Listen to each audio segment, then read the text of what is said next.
lututnya seperti itu, awalnya pasti itu. Insya Allah pasti. Siapapun orangnya. Kalaupun ada sihir Ustaz, mamanya. Iya, sihir itu masuk karena dosa orang itu sendiri. Dan nomor satu adalah itu diberesin. Kemudian dia, umpamanya kalau itu ada, umpamanya tadi saya sebutin, ada egois. Dalam mengatur rumah tangga itu ada egois, ada emosi, ada marah, ada kekakuan. Nah, kemudian ada sihir, nanti dulu, sihir jangan dilihat dulu. Kalau seseorang itu mohon ampun, di titik itu, seperti tadi saya ceritain, ya Allah, ampuni aku jika aku dalam mengatur rumah tangga, kayak saya laki-laki, berarti dalam mengatur rumah tangga saya dengan istri saya, ada egois saya, ada kekakuan saya, ada marah saya, ada emosi saya. Jika itu dosa, ampuni dosa-dosa saya. Astaghfirullahaladzim. Doanya sebenarnya gitu. Astaghfirullahaladzim, tapi sampai ke hati. Astaghfirullahaladzim. Astaghfirullahaladzim, ulangi doa itu.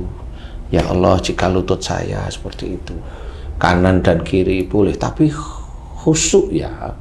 Kemudian tidak hanya cuma doa, kerjakan dalam kehidupan sehari-hari. Apa? Nanti mulai tidak banyak ngatur di dalam rumah tangga. Biasa saja, kalaupun mamanya mau ngatur, minta tolong, Pak, tolong itu dikerjain. Kalau belum dikerjain, istighfar kalau mau marah, kan biasanya begitu. Ya toh? Ya, itu tolong baju saya yang kuning disetrika ya, gitu mamanya. Ya kalau belum di ini ya jangan marah dulu kan gitu. Ya, tolong baju saya yang kuning disetrika ya. Ya kalau nggak dikerjain, ya bilang lagi lebih dekat. Ya, baju saya yang kuning tolong disetrika ya. Suami saya nggak taunya nggak pernah mau kalau saya suruh, Ustaz. Sebenarnya saya tanya, suaminya denger nggak? Kagak. Oh ya. Ya benar. Ya nggak usah marah kalau suaminya budek kan gitu ya. Nggak usah marah. Nggak taunya budeknya nggak diomongin. Gitu. Ngegas aja terus. Ngegas aja terus. Jadi intinya adalah doa seperti itu terus-terusan. Kemudian sehari-hari jangan lakukan menyuruh dengan arogan, menyuruh dengan ego, menyuruh dengan marah, kaku. Jangan, biasa saja sekarang. Nah, insya Allah nanti yang di sini, yang panas, yang ini dia akan berkurang, mulai berkurang. Nah, secara sunatullah kalau itu panasnya sudah berkurang, otomatis kelenjar-kelenjar untuk mengeluarkan cairan di sini normal lagi. Sebenarnya prosesnya seperti itu. Jadi tubuh itu sebenarnya ada cara untuk bisa menyembuhkan sendiri ada, tapi banyak orang yang tidak tahu. Menjadi barometer. Iya, seperti itu. Jadi tubuh itu bisa menyembuhkan sendiri kalau orang itu tahu. Makanya kenapa kebanyakan orang itu diajak taubat pada Allah Ta'ala, kemudian jangan mengulangi lagi dan berbuat baik, orang itu insya Allah diberi kesembuhan sama Allah Ta'ala. Nah, karena memang itu yang harus dikerjakan. Dan itu pun juga dulu kenapa Rasulullah itu nggak kena osteoporosis ya, karena memang beliau lembut, sama istrinya halus, nggak pernah marah. Mamanya kalau Rasul itu kalau istrinya minta ini kan dia ngomongin, diakomodir lah ya. Kecuali kalau kamu tuh lagi keluar sama istrimu, mau belanja di mall, kamu nengok ke kanan, nggak lepas-lepas, marahlah istrimu, marah istrimu, kamu juga ikut marah. Nah ini kan nggak selesai. Jadi keinginan yang tertunda tapi sama-sama marah. Istrimu marah melihat kamu nengok kanan, kamu marah kenapa dia marah. Makanya itu kalau dilakukan terus-menerus, nanti sini juga akan kena osteoporosis. Jadi osteoporosis insya Allah dari situ. Kemudian caranya gimana? Doa, tobat kepada Allah Ta'ala. Tanpa obat insya Allah, kalau memang tobatnya benar, insya Allah bisa sembuh. Kecuali kalau memang itu tidak bergeming sudah berbulan-bulan, tapi serius, kemudian berusaha berubah. Sakitnya tidak bergeming, insya Allah ada sihir.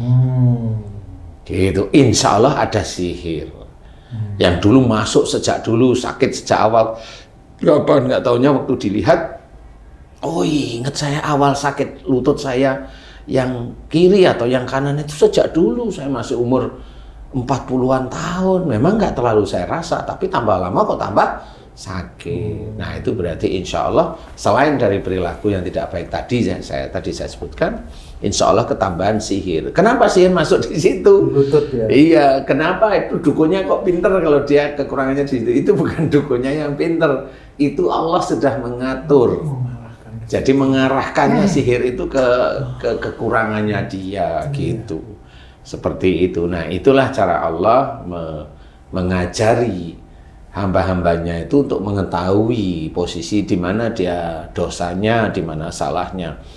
Jadi bukan saja dosa itu tidak melakukan sholat, enggak. Dosa itu tidak hanya melakukan sholat, ya, termasuk tidak melakukan puasa itu juga dosa, termasuk yang disuruh oleh Allah Ta'ala tapi kita tidak melakukan, itu juga bisa dosa. Allah menyuruh lintalahum, artinya lemah lembutlah kamu kepada mereka. Allah menyuruh kita lemah lembut, kita nggak mau, omongan kita kasar. Dengan saudara kita kasar, dengan saudara kita ecek-ecekan di YouTube. Itu kan nggak ada lemah lembutnya. Lah kalau seorang muslim seperti itu dosa. Itu langsung dosa. Seperti itu. Nah, disinilah harus kita pahami bahwa Allah itu mengarahkan di dalam Quran. Ya, mengarah dalam Qurannya, sehingga kita harus belajar dengan cara-cara Rasul, dengan hidayah yang Allah berikan melalui petunjuk dalam Quran, ya kita harus kerjakan sehingga kita bisa, jangan hanya melakukan dosa lah. Ini dunia ini sudah hampir berakhir kok, ya dosa aja yang dilakukan. Belajar aja. Wallahu a'lam.